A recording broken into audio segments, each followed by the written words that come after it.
OFWs right now, or not just OFWs, everybody who lives overseas, who used to live in the Philippines, pare, is the word fucking utang. Is it your true friend or still your fake friends na nandyan lang tapos utang ka dahil kailangan nila? Again, we're talking about needs.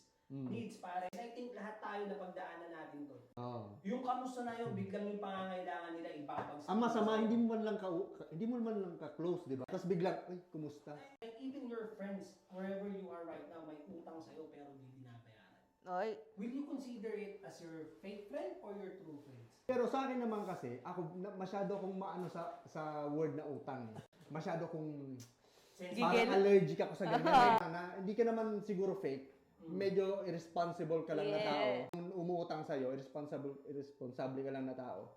Na hindi ka sumusunod dun sa napag-usapan. Pero not necessarily fake. Siguro ano lang. We're getting older din, pare. Oo. So your word is your word. And I take it kasi pare, kaibigan kita at nagkakatiwala. Hindi kita pamilya eh.